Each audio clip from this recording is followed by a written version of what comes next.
The crystal chandelier in the center of the Skyline Terrace ballroom was casting fractured rainbows across the room, but all I could focus on was the tightness in my chest. It wasn't anxiety. It was rage. A cold, hard, calcified rage that I had been nurturing for the better part of a decade.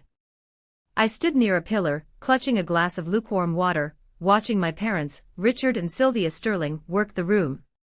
They looked immaculate. My father was wearing his bespoke Armani suit, the one I knew he had put on a credit card that was currently maxed out. My mother was dripping in diamonds, fake ones, high-quality replicas of the heirlooms she'd quietly sold 2 years ago to cover my sister's bail money.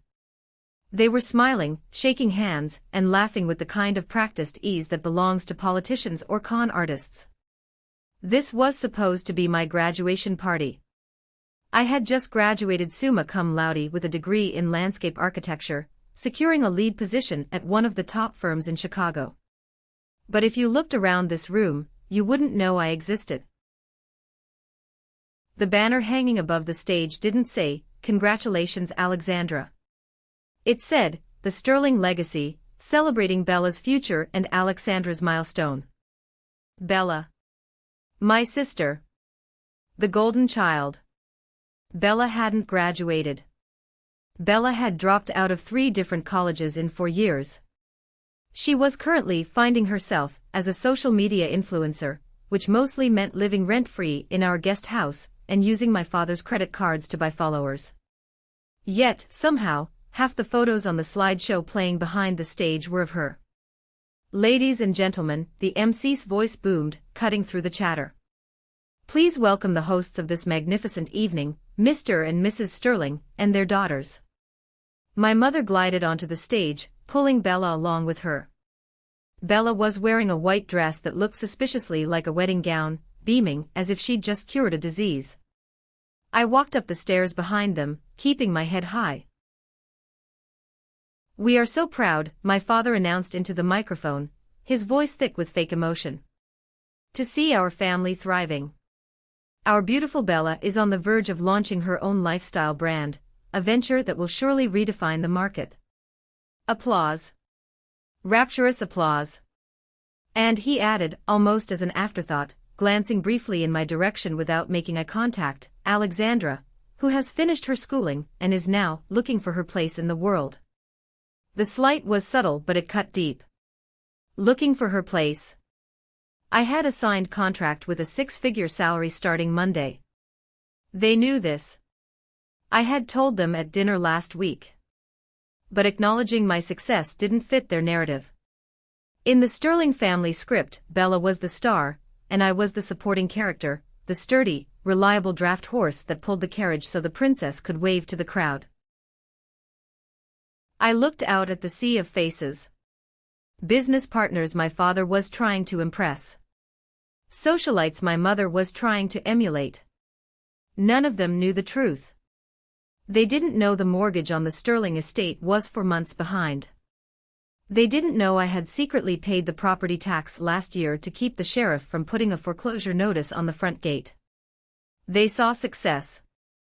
I saw a house of cards waiting for a breeze. As the applause died down, we stepped off the stage for the photo op. My mother leaned in close to me, her perfume cloying and sweet. She pinched the back of my arm, hard enough to bruise, while keeping a wide, frozen smile for the photographer. "Fix your face, Alexandra," she hissed through her teeth. "You look like a funeral director. Try to look grateful for once. Do you have any idea how much this party cost us?" "I know exactly how much it cost, Mother," I whispered back, staring straight into the camera lens. Because I saw the invoice on the kitchen counter. $30,000.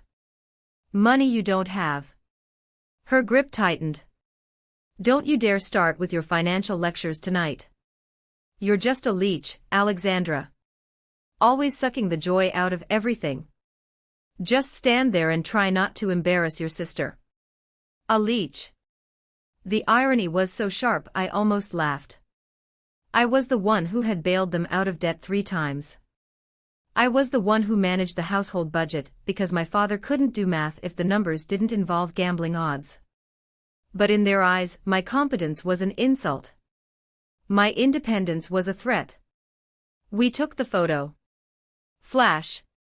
Flash. Flash. Each burst of light felt like a countdown.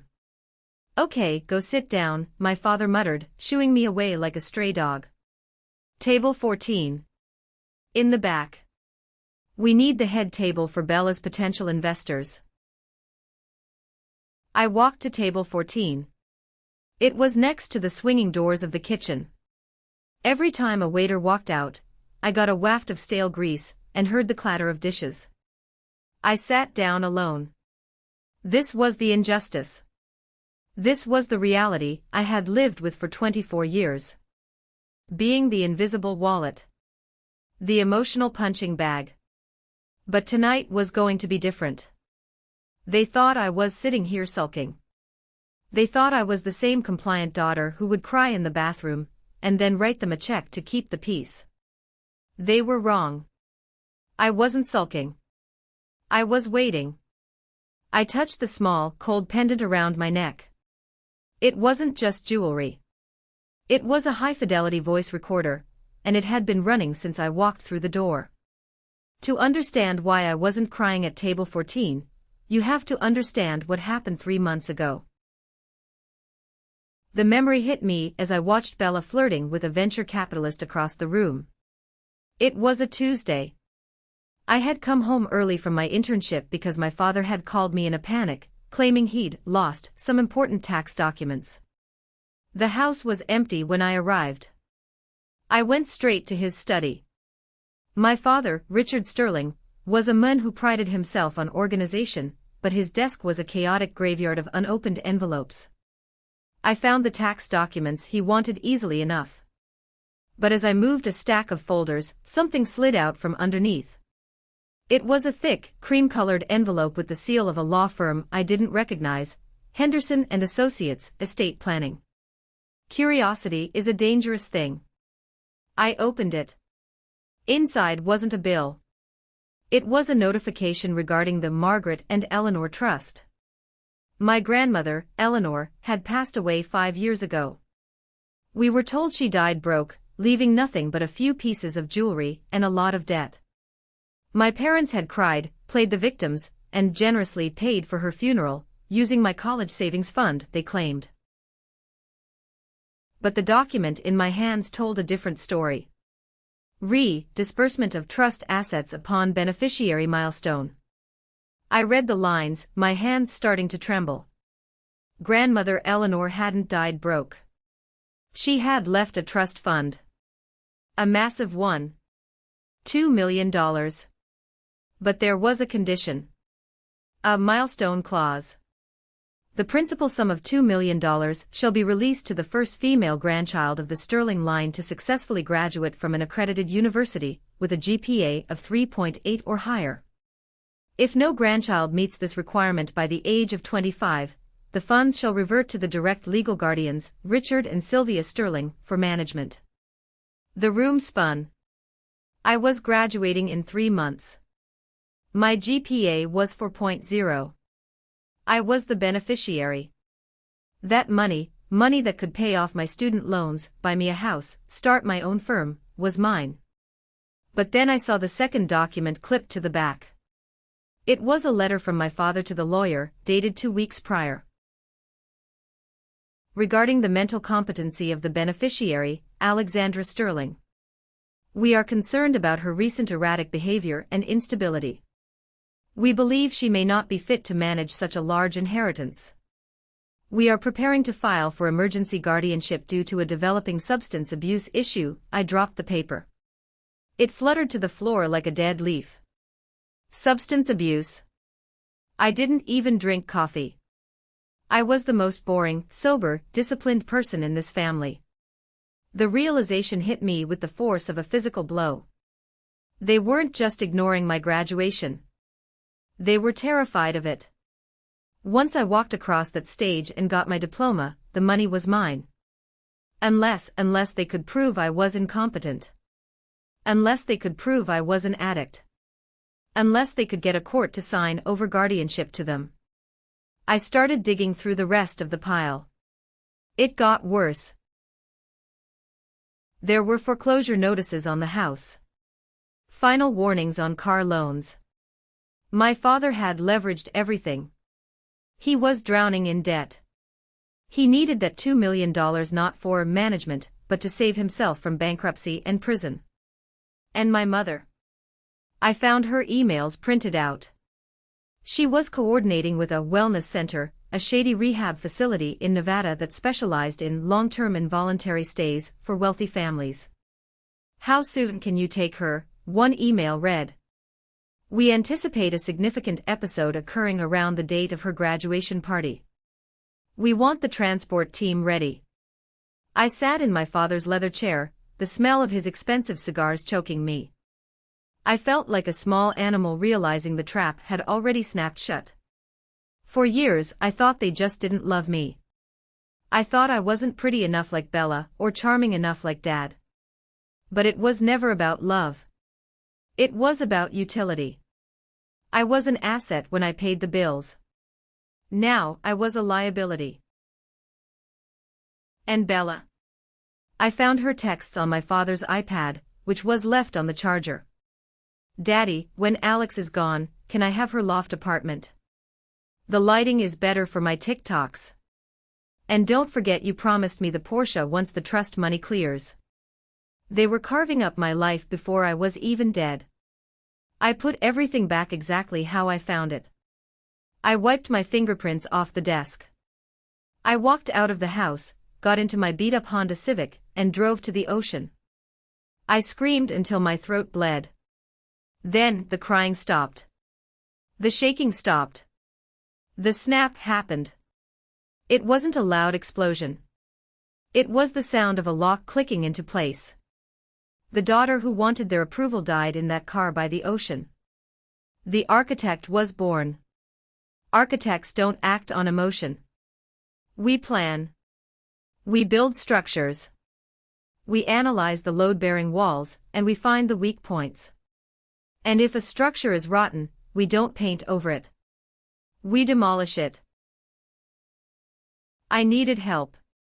I needed a team. And I needed receipts. Back in the ballroom, I took a sip of my water. I watched my father laugh, clapping a man on the back. He looked so confident. He thought he was the predator. He had no idea he was sitting in the middle of a demolition zone. My phone buzzed in my clutch. A simple text message: "Eagle is in the nest." That was Ethan. My best friend since high school, and a cybersecurity genius who worked for a defense contractor. He wasn't at the party as a guest, he was in a van parked 2 blocks away, monitoring the localized network he'd set up. I glanced toward the service entrance. A waiter nodded imperceptibly at me. That was actually a private investigator hired by Aunt Margaret. Aunt Margaret. My mother's estranged sister. The black sheep of the family because she dared to marry a schoolteacher and live a humble, happy life. My mother despised her. I adored her. I excused myself from table 14, and headed toward the coat check room. It was empty, save for a woman pretending to organize hangers. "Did you get it?" Aunt Margaret whispered, turning around. She looked fierce in a pantsuit that cost less than my mother's shoes, but carried more dignity than this entire room. "Yes," I said, pulling a small USB drive from my bra. "This is the clone of Dad's hard drive. Ethan finished the encryption bypass this morning. It has everything. The offshore accounts, the gambling debts, the emails to the crooked doctor who agreed to sign my committal papers." Margaret took the drive like it was a holy relic. "And Thomas? He's ready." Mr. Thomas was our family lawyer. Or rather, my father thought he was the family lawyer. What my father didn't know was that he hadn't paid Thomas in 6 months, and Thomas had been quietly building a case against him for fraud. When I approached Thomas with what I knew 2 months ago, he didn't just agree to help, he offered to lead the charge. He was the unexpected ally I never saw coming. "Alex," Aunt Margaret grabbed my shoulders. Her eyes were wet. You know what they're planning to do tonight. Are you sure you can go through with this? It's dangerous. We can call the police right now. No, I said, my voice steady. If we call the police now, it's just a financial dispute. It's my word against theirs. They'll claim I hacked them. They'll claim I'm mentally unstable, just like they planned. I need them to do it, Margaret. I need them to execute the plan. You need them to poison you, she said, the words heavy in the air.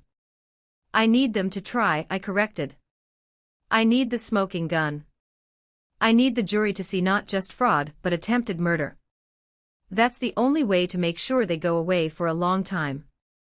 That's the only way to ensure they never hurt anyone else. I checked my watch. Phase 1 is complete. I planted the bugs in the floral arrangements at the head table.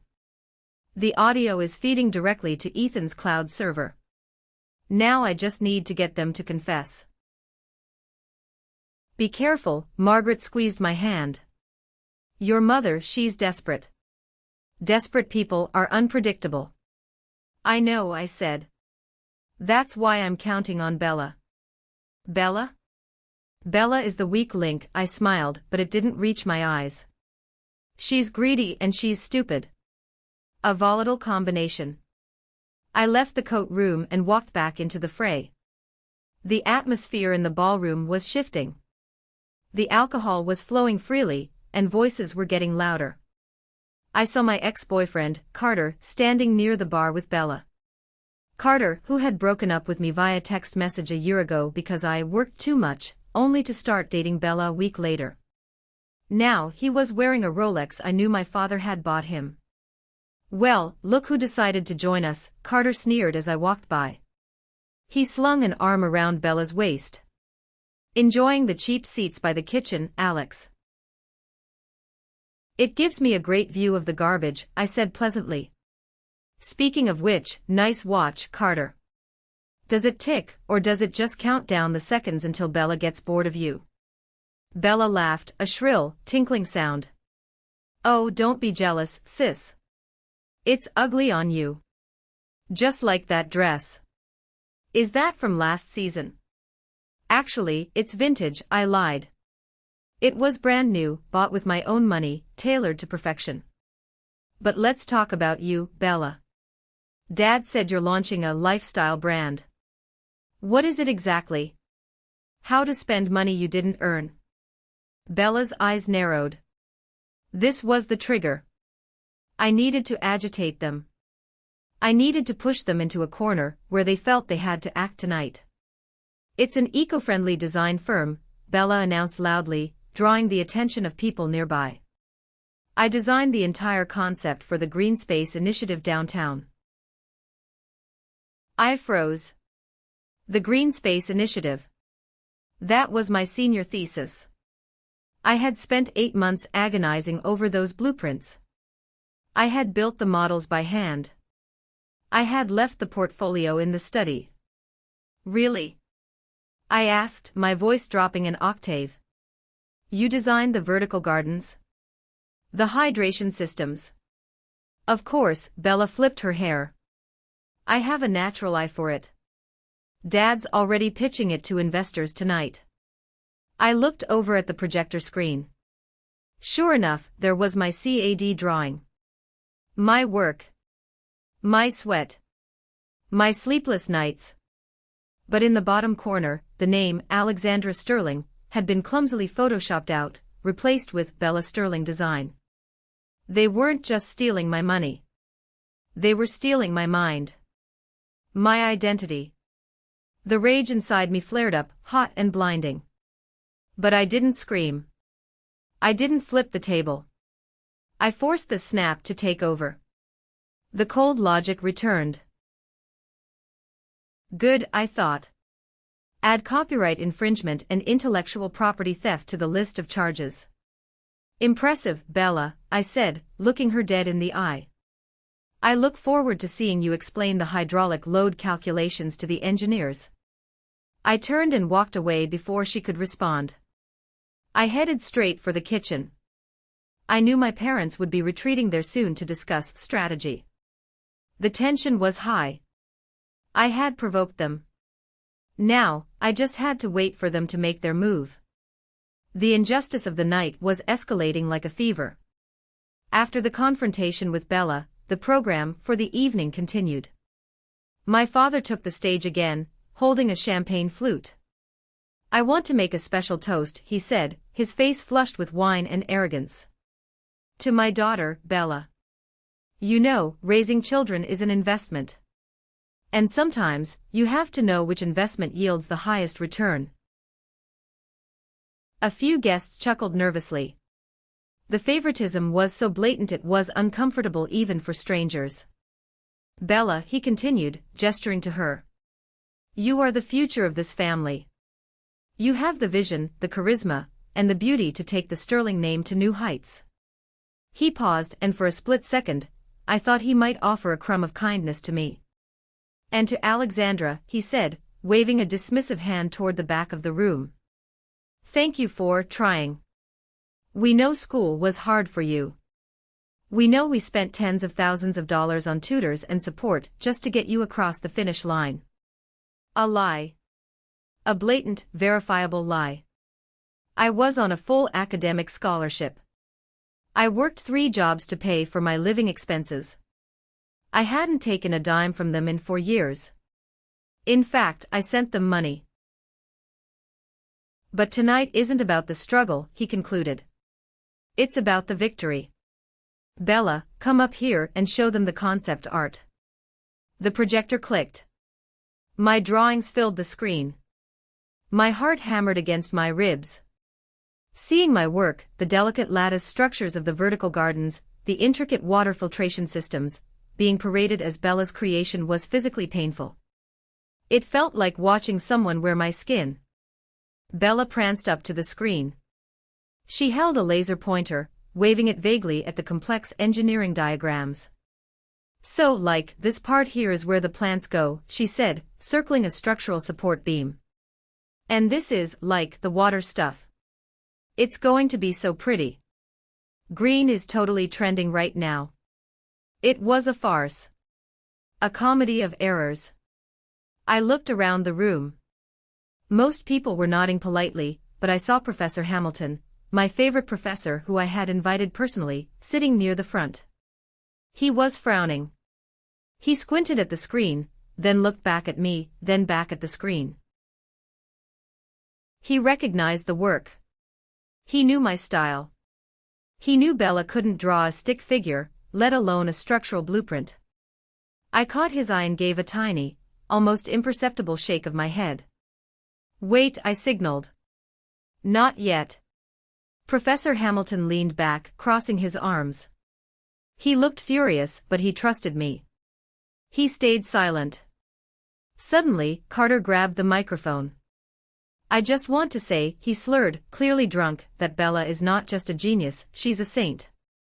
Do you know she's been taking care of her sister for years? Alex has had some issues. You know." He tapped his temple. "Mental stuff. Very sad. But Bella never gave up on her." The gaslighting was now public. They were seeding the narrative. They were telling a room full of witnesses that I was crazy, unstable, a burden. So when the ambulance came later, everyone would nod and say, "Oh yes, poor thing. We saw it coming." My mother was standing by the stage, dabbing fake tears from her eyes. She looked at me with a triumphant smirk. She thought she had won. She thought she had successfully erased me, while I was still sitting in the room. I felt a vibration in my pocket. A text from Ethan. "Audio is live. They're moving to the prep area." I looked up. My father and mother had slipped away from the stage while Bella was butchering the explanation of my hydraulics system. They were heading toward the service corridor that connected the ballroom to the main kitchen. This was it. I stood up. "Where are you going?" a woman at the next table asked. She looked at me with pity. "Honey, sit down. Don't make a scene." "I'm not making a scene," I said, smoothing my dress. I'm just going to get a fresh drink. This one tastes like betrayal. I walked toward the kitchen doors. I didn't go through them. Instead, I slipped into the narrow waiter's hallway that ran parallel to the prep station. There was a ventilation grate near the floor. I knelt down, pretending to fix my shoe strap. I pulled out my phone and activated the camera, angling it through the slats of the grate. The voices were clear. Crystal clear. Are you sure this is enough? That was my mother's voice. Anxious. Shrill. It's enough to knock out a horse, Sylvia. Keep your voice down. That was my father. On my screen, I saw them. They were huddled over a silver tray. 2 glasses of champagne were sitting there. My father was holding a small paper packet. He tapped a fine white powder into the glass on the left. The powder dissolved instantly in the bubbles. My blood ran cold. It's one thing to suspect your parents want to hurt you. It's another thing to watch them do it in high definition. The air in the hallway was stale, smelling of old dishwater, but the scene on my phone screen was razor-sharp. Will it hurt her? My mother asked. For a second, a fleeting second, I hoped to hear hesitation. I hoped to hear a mother's instinct kick in. Who cares? My father snapped, stirring the champagne with a cocktail stick. It's a sedative mixed with a hallucinogen. Vela gave it to me. She said within 20 minutes, Alex will be disoriented. She'll start slurring, maybe screaming. She'll look psychotic. And then we call the ambulance, my mother rehearsed, her voice gaining confidence. Exactly. We call Dr. Evans. He's already on standby. He admits her for a 72-hour psychiatric hold. While she's in there, we file the emergency guardianship order.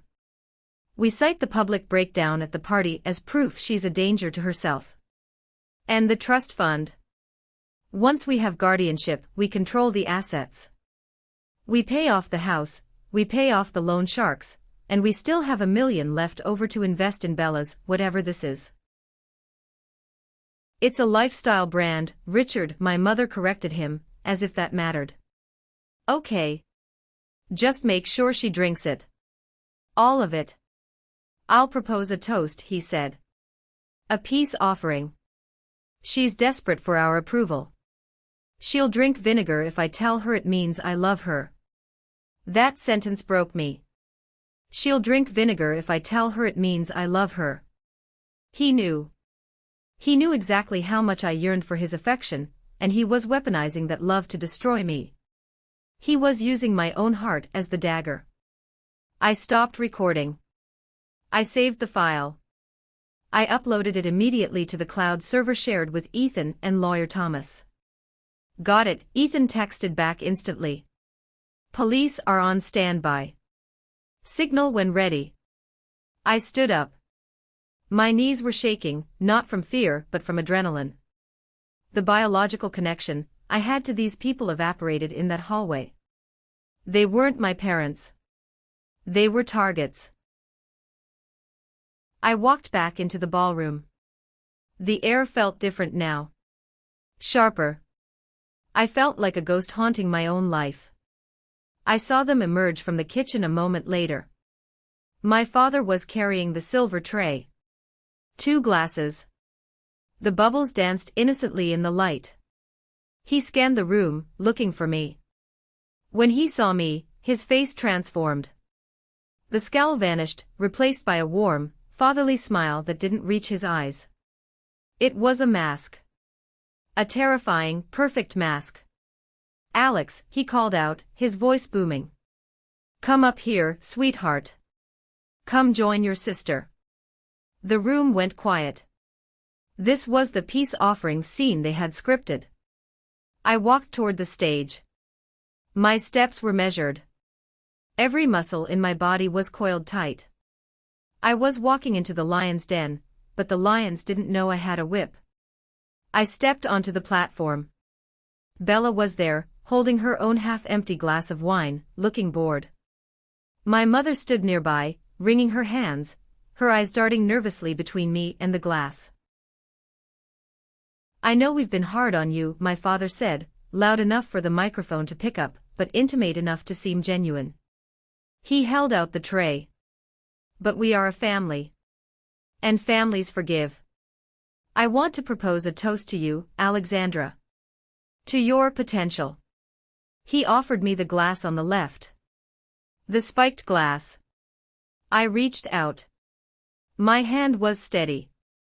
I took the glass. "Thank you, Daddy," I said. My voice didn't waver. "That means the world to me." My mother let out a breath she had been holding. They thought they had me. The bait was taken. "To family," my father said, raising his own glass. "To family," I echoed. I brought the glass to my lips. I smelled the faint, bitter chemical scent under the aroma of the cheap sparkling wine. "Oh, wait!" I exclaimed suddenly, lowering the glass. I fumbled with my clutch bag with my other hand. I want to get a picture of this. Us. Together." I pulled out my phone, acting flustered. I accidentally dropped my clutch. It hit the floor with a loud thud. "Oh no!" I cried out. Instinctively, everyone looked down. My father looked down. My mother looked down. Bella looked down. In that split second, no more than 2 seconds, I moved. My right hand, holding the poison, crossed over my left hand. There was a glass of wine sitting on the small cocktail table right next to me, Bella's glass. She had set it down to check her makeup in a compact mirror just before I came up. I set the poison glass down on the table and picked up Bella's glass. It was a seamless switch. A magician's trick I had practiced with water glasses in my apartment for 3 nights straight. Sorry. I said, straightening up with my phone in one hand and Bella's glass in the other. "Just drink the damn wine, Alex," Bella snapped, rolling her eyes. She reached out and grabbed the glass off the table, the glass I had just put there. The poison glass. She didn't look at it. She didn't sniff it. She was just annoyed and thirsty. "Cheers," Bella said, and she took a massive gulp. My father watched her drink. He didn't react. He didn't know. He thought Bella was drinking her own wine.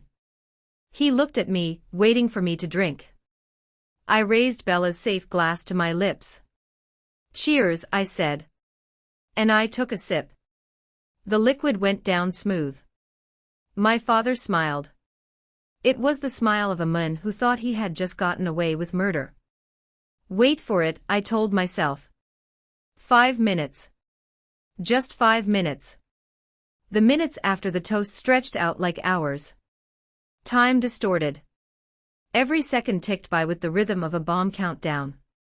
I stayed on stage playing the part of the reconciled daughter. I made small talk with my mother. "So," I said to her, keeping my voice light. "Are you happy with how tonight turned out?" My mother looked at me, her eyes searching my face for signs of the drug taking effect.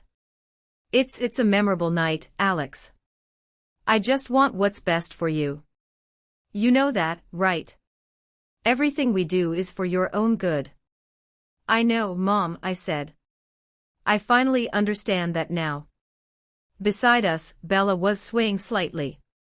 "Ugh," Bella groaned, rubbing her temples. "Is it hot in here? I feel dizzy." My father glanced at me, confused. I wasn't swaying. I was standing perfectly still, smiling. Then he looked at Bella. "You've barely had anything to drink, honey," he said to Bella. "Just relax." "No," Bella slurred. Her words were starting to drag together. "My mouth feels fuzzy. Like cotton candy." She giggled. It was a strange, high-pitched giggle that sounded manic. "Maybe you should sit down, Bella," I suggested helpfully. "You don't look well." "Shut up, Leech." Bella snapped at me, but her coordination was off. She stumbled, grabbing the podium for support. The microphone screeched with feedback. The guests turned to look. "Whoa!"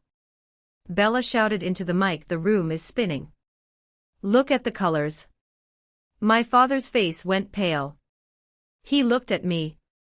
He looked at the glass in my hand. Then he looked at the empty glass in Bella's hand. Realization dawned on him. It was a slow, creeping horror. His eyes widened. His jaw went slack. "Bella," he whispered. "Bella, come with me. Now." "No." Bella pulled away, stumbling back to the center of the stage. The drug was hitting her fast and hard. Whatever Vela had given them, it wasn't just a sedative. It was a disinhibitor. It stripped away the social filters. "I don't want to go," Bella yelled. She pointed a shaky finger at the crowd. "Look at all these sheep. Bah. Bah." The crowd murmured. People were pulling out their phones. "Bella, stop." My mother rushed forward, trying to grab her arm. Bella shoved her away with surprising strength. "Get off me, you old witch." The room gasped. "Bella." My mother shrieked. "What are you saying?" I said, "Get off." Bella laughed wildly, her eyes dilated and unfocused. "Stop touching me. I know you hate me too. You only love me because I'm pretty. Because I'm not boring like her." She pointed at me. "But guess what?" Bella leaned into the microphone, whispering loudly. "I'm a fraud. We're all frauds." My father lunged for the microphone, but Bella dodged him, tripping over her own dress and landing hard on the floor. But she didn't stop talking. She rolled onto her back, staring up at the ceiling lights. "The designs," she shouted. "The green building stuff. I didn't draw it. Alex drew it. I can't even draw a circle. I just signed my name. Daddy said it was okay. Daddy said Alex doesn't count." Professor Hamilton stood up in the audience. "I knew it," he said loud enough to be heard. "And the money?"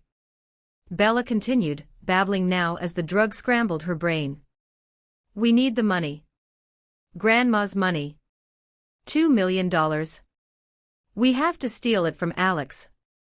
That's why we're here. To steal the money." My father was frantic now. "She's sick. She's having a reaction. Call an ambulance." He looked at me with pure hatred. "What did you do?" he hissed. "What did you give her?" I stepped closer to him, leaning in so only he could hear. "I didn't give her anything, Dad," I whispered. "I just gave her the drink you poured." His face turned the color of ash. "You switched them," he choked out. "Calculated risk," I said. I figured Bella's greed would make her grab the fullest glass. I was right. He raised his hand as if to strike me. "Go ahead," I challenged him. "Hit me. In front of everyone. In front of the cameras." He froze. His hand hovered in the air. He was trapped. Bella was now sobbing on the floor. "I don't want to go to jail. Mom said we might go to jail if Alex finds out." "Don't let Alex find out." It was chaos. Beautiful, orchestrated chaos. "Ladies and gentlemen," I stepped up to the microphone, casually stepping over my sister's writhing form.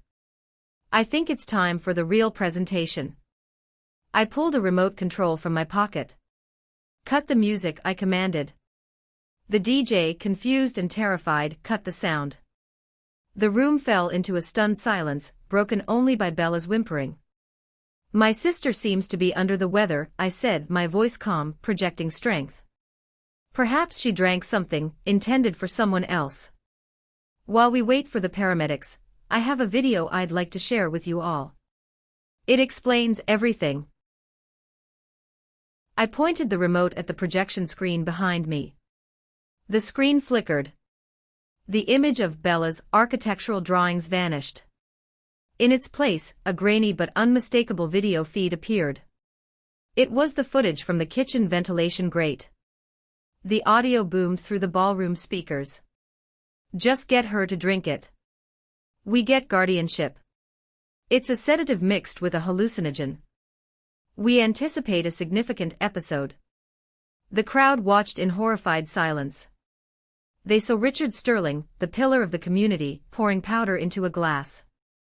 They heard Sylvia Sterling plotting to institutionalize her own daughter. My mother stared at the screen, her hands covering her mouth. She looked like a statue of terror. My father was looking for an exit, but he realized, too late, that the doors were blocked. Standing at the main exit was a large man in a suit. Detective Miller. And beside him, two uniformed officers. Standing at the service exit was Aunt Margaret and Ethan. The video ended. I pressed another button. A new document appeared on the screen. The trust fund papers. The highlighted clause about the $2 million inheritance. For years, I spoke into the microphone. My parents have told you that I am a burden. That I am unstable. That I am a failure. I walked to the edge of the stage, looking down at my parents.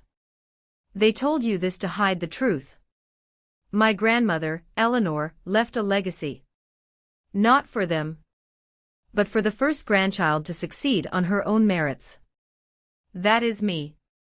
Lies, my mother screamed, finally finding her voice. She rushed toward the stage. She faked it. It's AI. It's a deep fake. Is it? I asked. Is Bella faking? I pointed to Bella. She was currently trying to climb the leg of a table, muttering about spiders. Your daughter has been poisoned, I said coldly.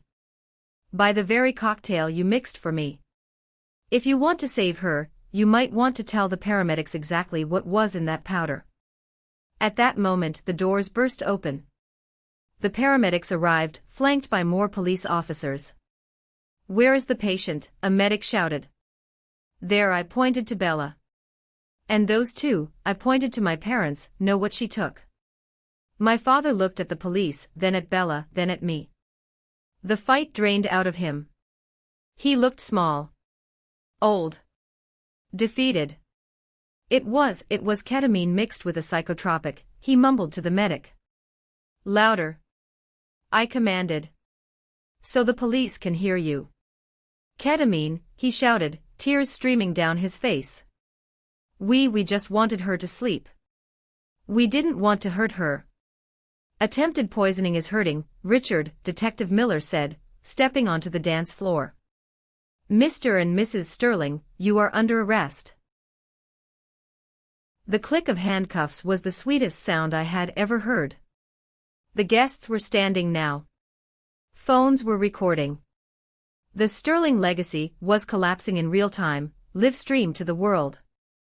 As the police led my mother away, she lunged toward me, her face twisted in a mask of pure malice. You ungrateful brat, she screamed. After everything we did for you. You ruined this family. You ruined everything.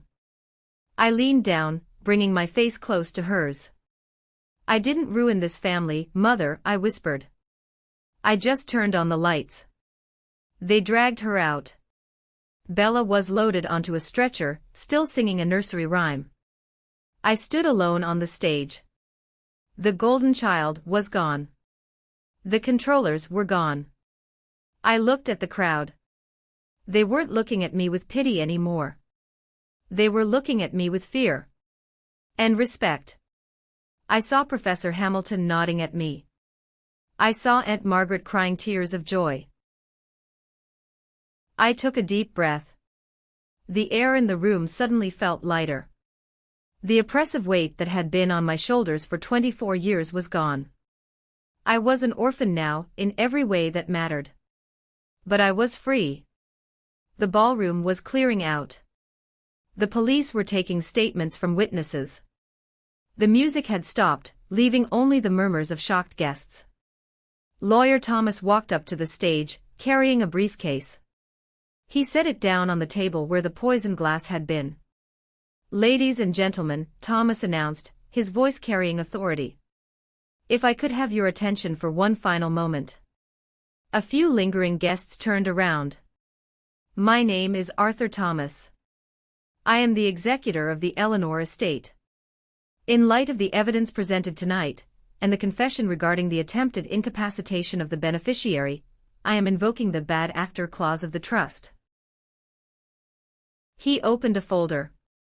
"Effective immediately, all assets held by Richard and Sylvia Sterling that were leveraged against the expectation of this trust are hereby frozen. Furthermore, full control of the Margaret and Eleanor Trust, totaling $2.1 million, is transferred to Alexandra Sterling." He looked at me and smiled. A genuine smile. "Congratulations, Alexandra. You graduated." I took the folder. It felt heavy. It wasn't just money. It was freedom. It was the ability to pay off my student loans tomorrow. It was the capital to start my own firm. It was the security of knowing I would never, ever have to rely on anyone else again. I looked at the screen one last time. I unplugged the HDMI cable. The image of the trust fund vanished, leaving a blank white square. I walked down the steps of the stage. Aunt Margaret ran to me, pulling me into a bone-crushing hug. "You did it," she sobbed. "Eleanor would be so proud. You fought back." "We fought back," I corrected her. "I couldn't have done it without you." Ethan came over, high-fiving me. "That switch was legendary, Alex. I got it on 4K. The internet is going to break. #karma is already trending locally." "Delete the footage of Bella on the floor," I said softly. "Keep the confession, keep the poisoning. But don't humiliate her more than she humiliated herself. She's not the villain. She's just the product." Ethan nodded, respecting my decision. "You're a better person than me, Alex." "No," I said. "I'm just done. I don't need revenge anymore. I have justice." I walked out of the ballroom, through the double doors and into the cool night air. The flashing lights of the police cruisers were fading into the distance. My Honda Civic was parked in the back lot, next to my father's leased Mercedes. I walked past the Mercedes without a glance. I got into my car. It was old. The engine made a rattling noise. The upholstery was torn. But as I turned the key, it sounded like a chariot. I drove to the edge of the property, stopping at the massive iron gates. I looked back at the house, the mansion I had grown up in, the house that had been a prison of expectations and emotional abuse. It was dark now. The party was over. I pulled my phone out. I had one last text to send. To the landlord of the loft apartment downtown, the one Bella wanted. "I'll take it. Deposit is on the way." I hit send. Then, I drove away. I didn't look back in the rearview mirror. Architects don't look at the rubble after the demolition is done. We look at the empty lot. We look at the space where we are going to build something new. Something strong. Something that stands on its own foundation. This was the moment that changed everything. When I finally took back control of my life. The police cruisers had left, their red and blue lights fading into the dark like a receding nightmare, but the ballroom was far from empty. A strange, heavy silence hung over the remaining guests. These were the elite of our city, investors, partners, the people my father had spent a lifetime impressing. They stood in clusters, whispering, holding their champagne glasses like shields. They were waiting. They were waiting to see if this was just a family spat that would be swept under the rug by morning, or if the Sterling Empire had truly fallen. I knew this moment was critical. In the world of high finance and high society, perception is reality. If I walked away now, the rumors would swirl. They would say I was hysterical, that I had staged it, that I was the villain who sent her parents to jail. I needed to kill the rumors before they were born. I needed the receipts. I walked back to the microphone. The feedback whine was gone, replaced by a crisp, clear silence.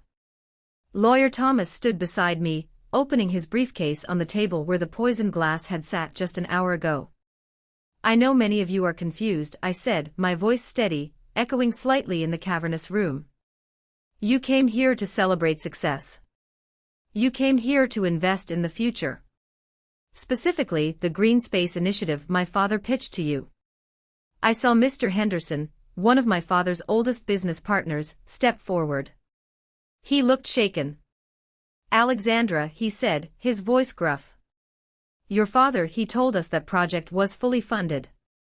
He took $300,000 from my firm last week as a bridge loan. I nodded slowly. Mr. Henderson, did he tell you that the bridge loan was secured against this property? Yes, Henderson replied. He showed me the deed. Mr. Thomas, I signaled. Thomas pulled a document from his file and projected it onto the screen. It was a lien release form, dated 6 months ago. But next to it was a foreclosure notice dated 3 days ago. The deed was forged, Mr. Henderson, Thomas stated efficiently. This property is currently in default. The money you gave Richard Sterling didn't go into the Green Space project. It went into a generic offshore shell company called Sterling Holdings Bahamas. From there it was transferred to 2 places, an online gambling syndicate, and a high-end luxury car dealership. A gasp went through the room. But that's not all, I continued, stepping closer to the edge of the stage. How many of you were told that Bella was the lead architect on the project? About a dozen hands went up slowly. Mr. Thomas, I said again. The screen changed. This time, it showed the metadata of the digital blueprints. It showed the creation dates, the user logs, and the IP address. Every single entry was logged under a.sterling_student_ account. These are the original CAD files, I explained. Created on my university server, 6 months before Bella claimed she had the idea. And here. The screen shifted to an email chain. Are the emails from my father to Bella, instructing her on how to remove my watermarks. Email from Dad, just crop the bottom. Nobody looks at the fine print. Make sure you memorize the buzzwords Alex used in her thesis. The humiliation in the room was palpable. But it wasn't directed at me. It was the collective embarrassment of a room full of smart, successful people realizing they had been played for fools by a man they called a friend. Why are you showing us this, Alex? A woman asked from the back. Your parents are already in handcuffs. Isn't this enough? Because, I said, meeting her gaze. I know how my father operates. Tomorrow, his lawyers will call you. They will tell you this was a misunderstanding. They will ask for character references. They will ask for bail money. They will tell you that I am a mentally unstable daughter having an episode. I paused, letting the weight of the words sink in. I am showing you this so you know exactly where your money went. I am showing you this so that when they call, you know that there is no misunderstanding. There is only theft. And there is only the truth. Mr. Henderson walked up to the stage. He looked at the screen, then at me. He reached into his jacket pocket, pulled out his phone, and dialed a number. Cancel the wire, he said into the phone, loud enough for everyone to hear. Yes, the Sterling transfer. Flag it as fraud. I'm filing a police report in the morning. One by one, the other investors did the same. The sound of dialing, of hushed commands to bankers and lawyers, filled the room.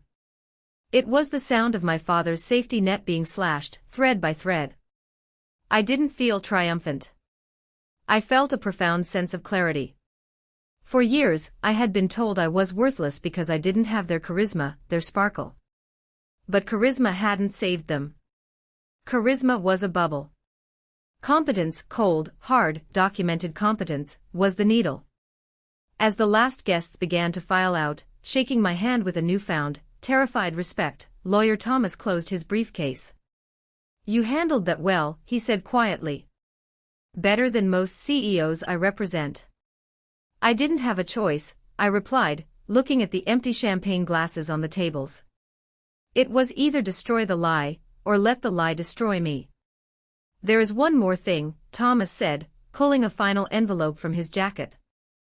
"The police seized your father's phone as evidence, but I managed to get a subpoena for his recent digital communications before the party started. We found something regarding Bella." "What about her?" I asked. "Is she okay?" "She's physically stable," Thomas said. "But legally?" "Alex, look at this." He handed me a printout of a digital signature log. "Bella wasn't just a passive beneficiary," Thomas explained. "See these withdrawals from your grandmother's old joint account.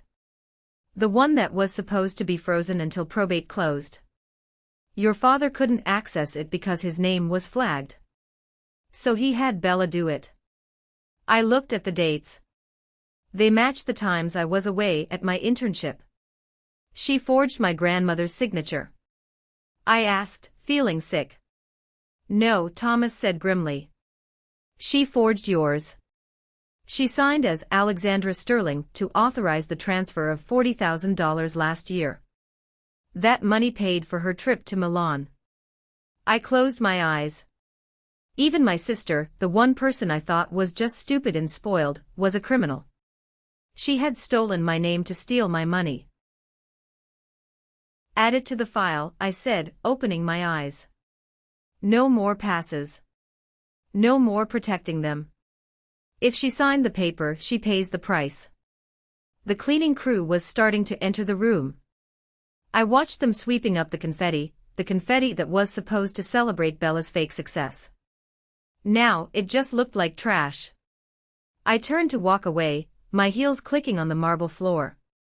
The party was over. The cleanup had just begun. The next 3 weeks were a blur of flashbulbs, courtrooms, and headlines.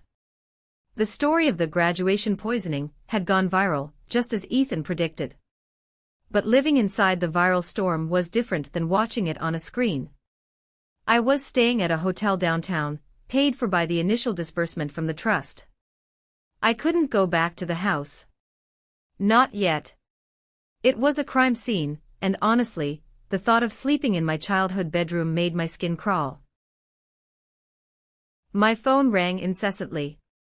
Talk shows, podcasts, magazines, everyone wanted the exclusive with the girl who swapped the glasses. I declined them all.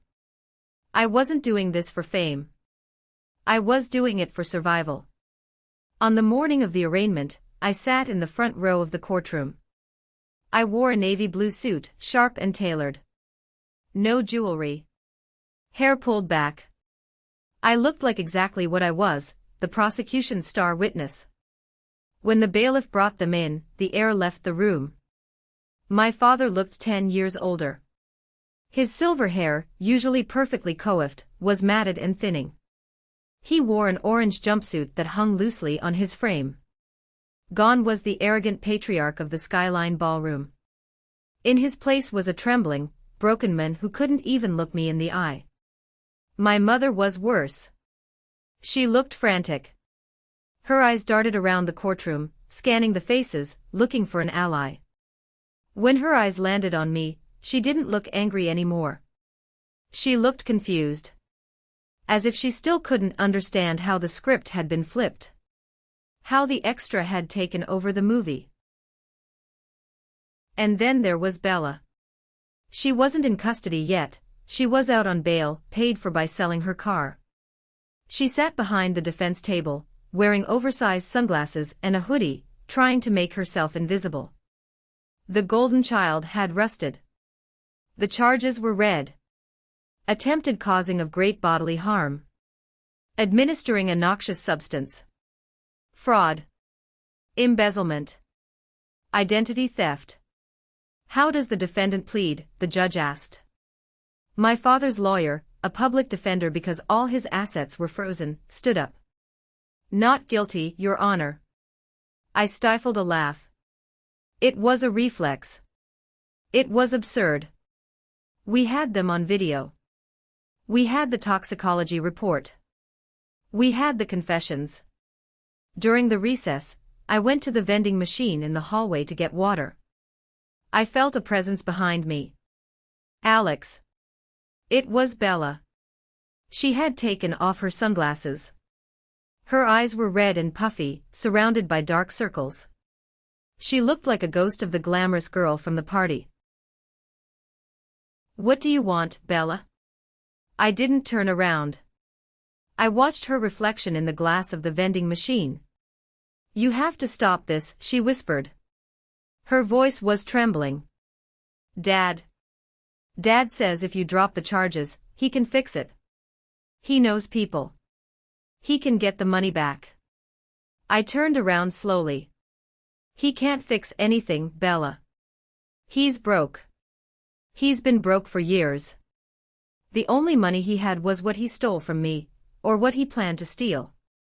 But Mom, Bella sobbed. She's not built for jail, Alex.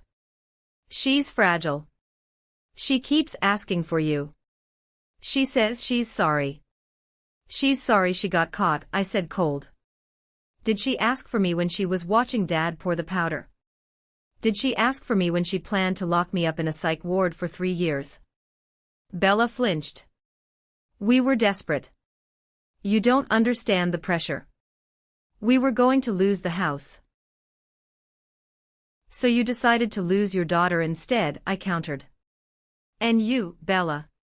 You forged my signature. Bella's face went white. I didn't mean to. Dad made me practice it. He said it was just for paperwork. It was $40,000, I said. That wasn't paperwork. That was grand larceny. And lawyer Thomas handed that file to the district attorney this morning. Bella stepped back, horror dawning on her face. You turned me in. I didn't turn you in, I said, stepping closer. You turned yourself in the moment you picked up that pen. You're 26 years old, Bella. You're not a child. You're an accomplice. I'm your sister, she shrieked, causing a passing bailiff to look over. No, I said softly. You're a parasite. And I'm done being the host. I walked away, leaving her standing by the vending machine, crying tears that finally, for the first time in her life, might have been real. But they were too late. The media storm intensified after the hearing. The video of this swap was everywhere. But something interesting happened in the comments section. At first, there were the usual trolls. But then, a wave of stories started pouring in. Thousands of people sharing their own stories of toxic families, of being the scapegoat, of financial abuse. I wish I had your courage, one woman wrote. My parents stole my college fund too. Thank you for fighting back, wrote another. I realized then that this wasn't just about my inheritance. I had become a symbol. I had touched a nerve in the collective consciousness of a generation that was tired of being gaslit by the people who were supposed to protect them. I sat in my hotel room that night, reading the comments. I felt a strange sense of connection. I wasn't alone. I had an army behind me. Lawyer Thomas called me late that night. The plea deal came in, he said. They know they can't win at trial. They're offering a full confession in exchange for leniency.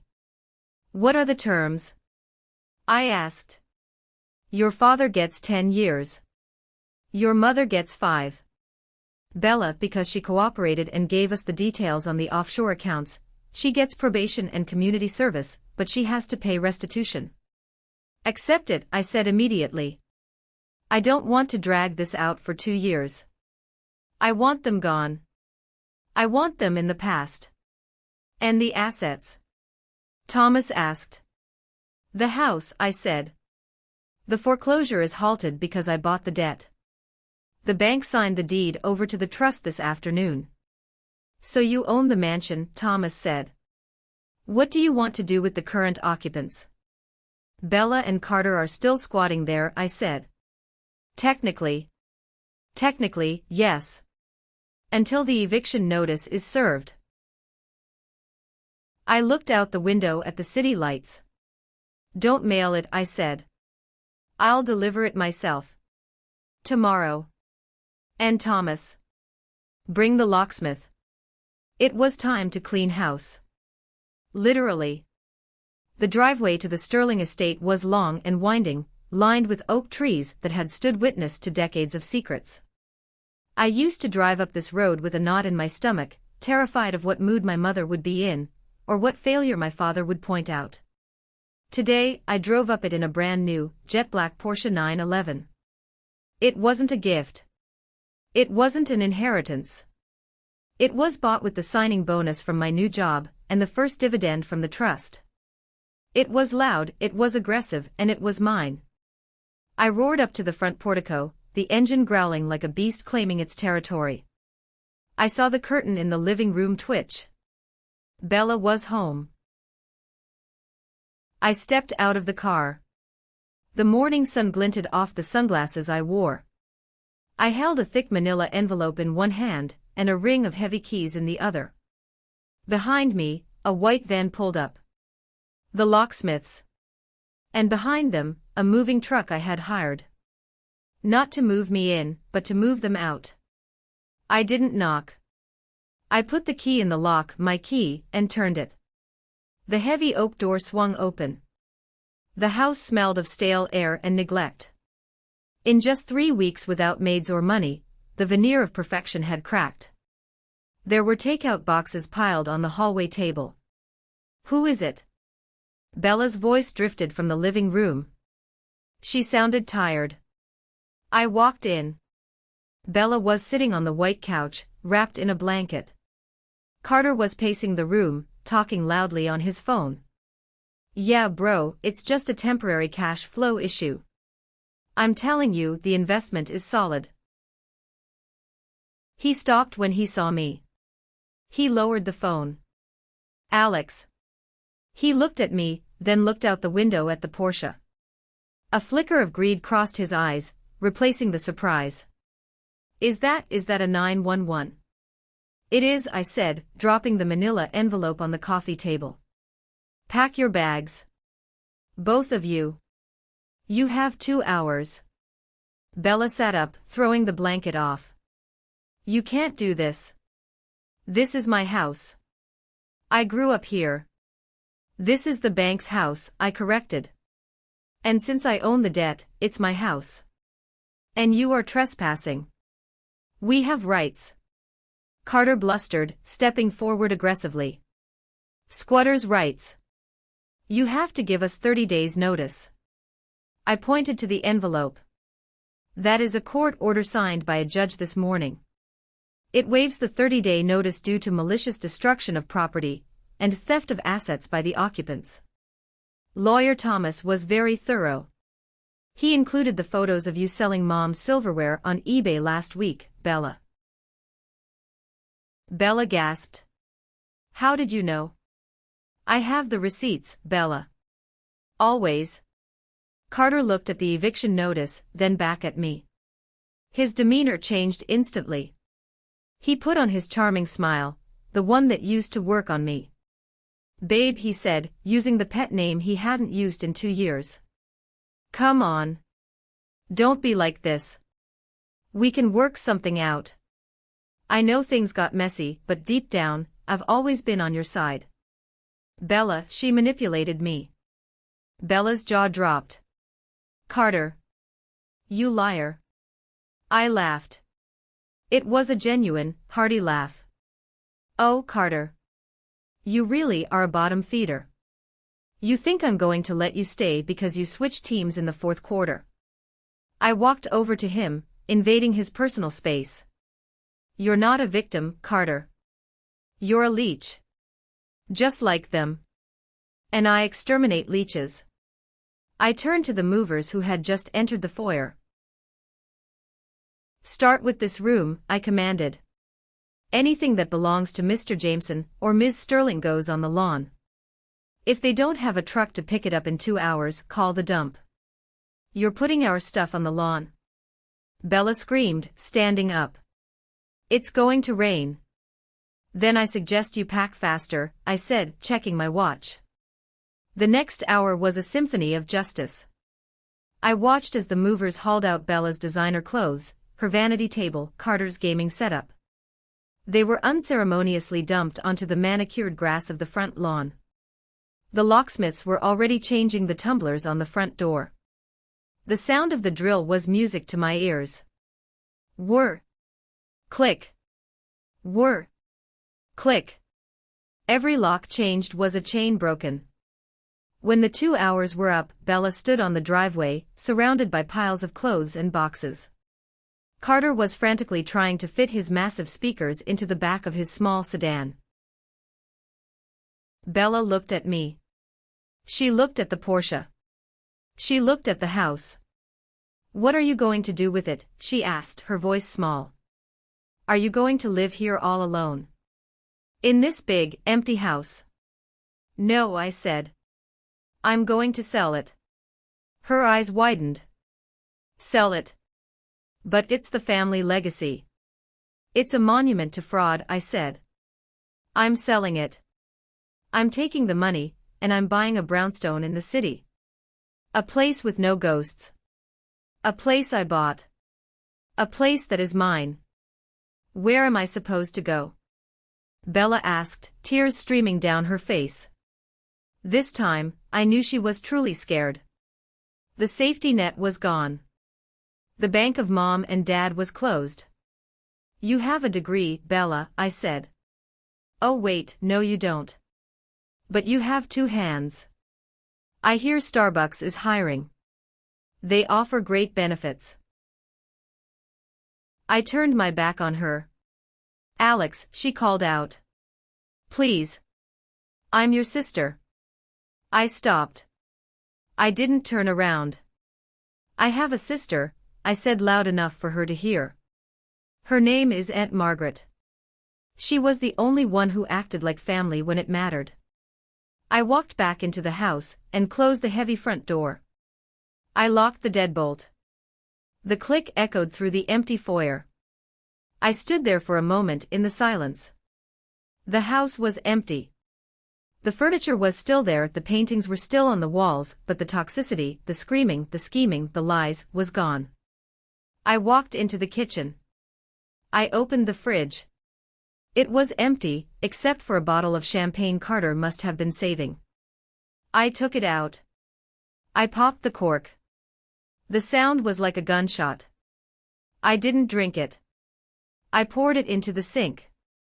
I watched the bubbles swirl down the drain. I wasn't celebrating with their alcohol. I was clearing the vessel. I went to the sink and filled a glass with cold tap water. I raised it to the empty room. To Alexandra, I whispered. Welcome home.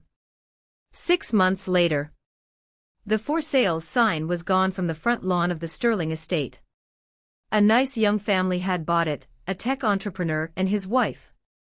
They were planning to paint the nursery yellow. They didn't know about the poison in the kitchen, or the wiretaps in the dining room. To them, it was just a house. And that made me happy. I had scrubbed the stain away. I was sitting on the balcony of my new place. It wasn't a mansion. It was a renovated loft in the historic district, with exposed brick walls and massive windows that looked out over the city skyline. It was filled with plants, real ones, the ones I had designed and nurtured. The sun was setting, painting the sky in hues of purple and gold. More tea, dear. Aunt Margaret walked onto the balcony, placing a tray on the small iron table. She looked younger these days. The stress of worrying about me, of fighting her own sister, had lifted. Thanks, Auntie, I smiled, taking the cup. Ethan is on his way up, she said, sitting down opposite me. He said he has the final paperwork for the foundation. The foundation. That was my new project. With the money from the house sale, and the remaining trust funds, I hadn't just bought this loft. I had started the Eleanor Project. It was a nonprofit organization dedicated to providing legal and financial aid to victims of familial financial abuse. We helped young people who had their identities stolen by parents, who had their credit ruined before they were 18. We provided the receipts for those who couldn't find them on their own. I still can't believe it, Margaret said, looking at me with pride. You didn't just survive, Alex. You built a lighthouse out of the wreckage. I had to, I said, looking at the city. I realize that there are so many people out there like me. People who think they are crazy because their families tell them they are. People who think they are burdens because their parents treat them like ATMs. Ethan burst onto the balcony, holding a tablet. Guess who just got denied parole? He grinned, flopping onto a beanbag chair. Dad? I asked. Both of them, Ethan said. The judge cited lack of remorse. Apparently, your dad tried to bribe a guard with stock tips that didn't exist. I shook my head. Some people never change. They just change cages. And Bella? I asked. I hadn't spoken to her since the day on the driveway. She's managing, Ethan said, scrolling through his tablet. She's working as a receptionist at a gym in Ohio. She posted a TikTok yesterday about humility and new beginnings. It got 12 likes. I felt a pang of pity, but it was distant. Like watching a character in a movie I had already finished watching. Bella was on her own journey now. Maybe she would sink, maybe she would swim. But it wasn't my job to be her life raft anymore. I stood up and walked to the railing. The wind blew through my hair. I felt light. For so long, my identity was tied to what I provided for others. I was the fixer. The banker. The scapegoat. The doormat. Now I was just Alex. The architect. The founder. The survivor. I thought about the young woman who walked into that ballroom 6 months ago, scared, angry, hiding a USB drive in her bra. I wanted to hug her. I wanted to tell her that it was going to be okay. That the fire wouldn't burn her, it would forge her. I looked directly into the camera lens, the lens of my life, the lens of this story I'm sharing with you. You know, people always say blood is thicker than water. But they forget the full quote.